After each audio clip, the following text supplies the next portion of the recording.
Selamat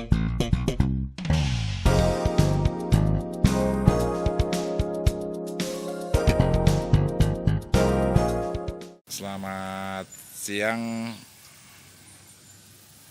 penggemar karya Batu Raja dimanapun Anda berada. Sekarang saya ada di Karasik Hills untuk melihat pameran seni yang diselenggarakan oleh para seniman Toraja dan beberapa daerah lainnya di Indonesia, memamerkan karya seni mereka di tengah pandemi COVID-19 ini. Sekarang saya mau ajak Anda ke dalam untuk melihat-lihat karya seni yang ada di dalam kompleks pameran ini. Yuk ke dalam. Ini dari pintu masuk, dibuat dari pelepah pinang. Ada tempat cucian tangan. Ini sebelah kiri, dan ada lukisan karya Mike Turusi. Kanan ini ada juga lukisan yang bagus yang ditampilkan. Banyak karya lukisan yang ada di sini dihadirkan. Ini ada juga pesan lingkungan agar tidak memaku pohon.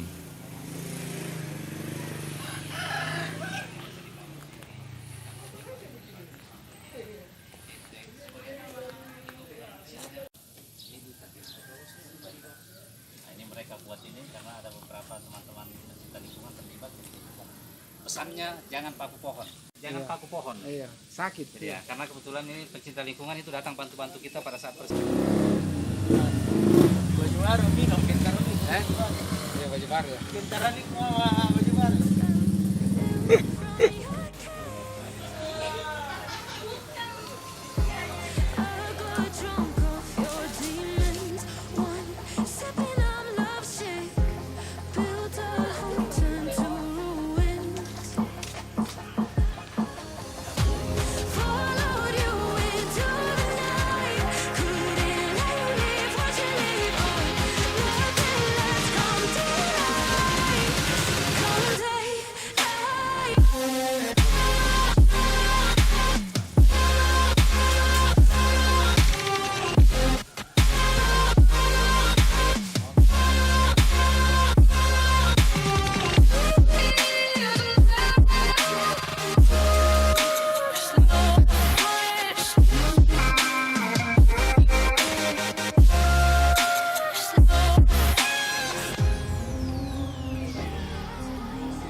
Terus ini ini pameran keberapa?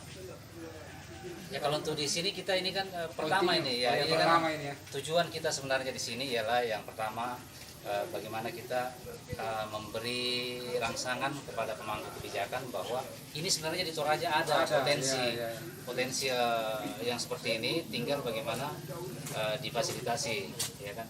Kalau kita bekerja seni itu tidak melulu bahwa berpikir orientasinya materi. Seperti yang kita laksanakan sekarang ini, kita tidak berpikir mau orientasi materi, kita mau memperkenalkan. Itu yang kedua, bahwa berkesenian itu memang universal. Kita bisa lakoni di mana saja, kita bisa lakukan kapan dan di mana saja. Ya kan? Nah, itu yang kita mau. Jadi kita bisa laksanakan ini kan itu urun-urunan, uang kantong teman-teman semuanya pada ngumpul, ayo komunitas ya komunitas.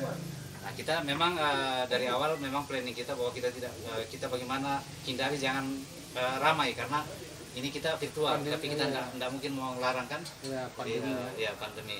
Nah, mungkin kita rencana bulan 12 lagi mungkin sudah lebih terbuka. Nah, jadi ini memang kita rancangnya ya itu publikasinya virtual. tapi gaungnya nasional. Iya, makanya kita karena lihat di kantor makanya kita datang. Dengan pandemi dengan ini apresiasi kawan-kawan secara nasional luar biasa.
Saya tadi tegaskan bahwa ini dimulai dari kawan-kawan seniman di Toraja yang menyatukan pemikiran, lalu kita berusaha untuk mengumpulkan biaya bersama-sama.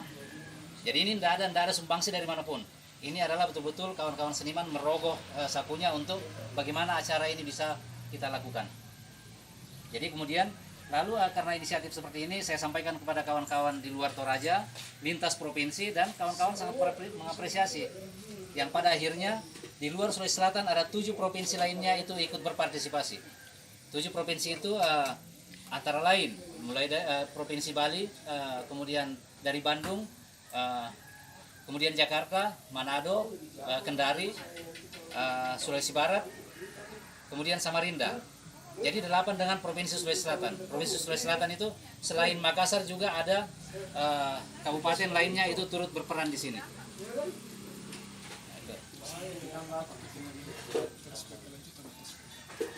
Oke, harapan kami ini kita punya planning memang bahwa kita akan tetap melaksanakan kegiatan ini entah itu 2 kali setahun atau yang mungkin lebih dari itu harapan kita supaya ini betul-betul tumbuh.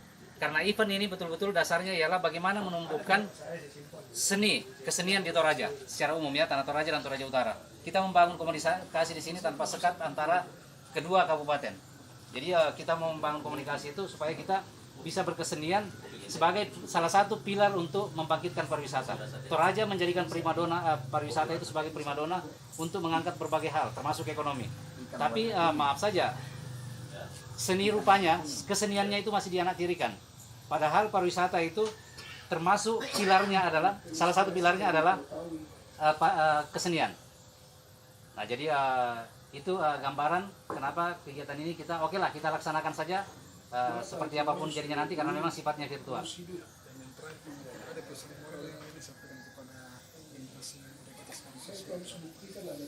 Ya. Pesan moralnya ialah kalau Malaysia menggunakan budayanya sebagai benteng peradaban, mari kita menjadikan budaya kita dan kesenian kita yang hampir punah, sebagian banyak yang hampir punah, itu juga sebagai benteng peradaban kita. Benteng kita menangkis modernisasi yang datang dari luar dan tidak terkontrol. Nah banyak modernisasi, budaya-budaya baru yang muncul itu sudah tidak sesuai dengan napas budaya kita Toraja. Khusus untuk bicara kesenian, bicara seni, banyak industri kreatif kita berbasis budaya Toraja yang bukan lagi milik kita. Ya, saya bisa tunjukkan fakta-faktanya itu. Nah, seperti misalnya tenun yang berbentuk motif paruki, paramba dan lain sebagainya, itu sekarang itu adalah warisan budaya nenek moyang kita, tapi yang menikmatinya adalah para pengrajin di luar, khususnya di Troso, Jawa Tengah, di Jepara. Jadi itu adalah warisan budaya kita, tapi kita menjadi pasar oleh orang luar yang mengerjakan. Jadi pengrajin di luar itulah yang diperkaya oleh kearifan lokal kita. Ibaratnya sawah, ibaratnya kebun. Sawah milik kita, kebun milik kita, tapi yang menggarap dan menikmati hasilnya adalah pengrajin di luar. Ini sudah sering-sering saya teriakan ke berbagai pemangku kebijakan, termasuk anggota DPD, termasuk berbagai anggota-anggota di DPR provinsi ataupun di daerah, termasuk pemerintah daerah. Jadi saya sudah sering sekali menyuarakan ini, tapi sampai saat ini ya mungkin belum. Tapi kita berharap ke depan, mudah-mudahan mereka punya perhatian setelah kita tunjukkan bahwa kita itu tidak harus didorong-dorong untuk bekerja. Kami siap bekerja. Oke, terima kasih.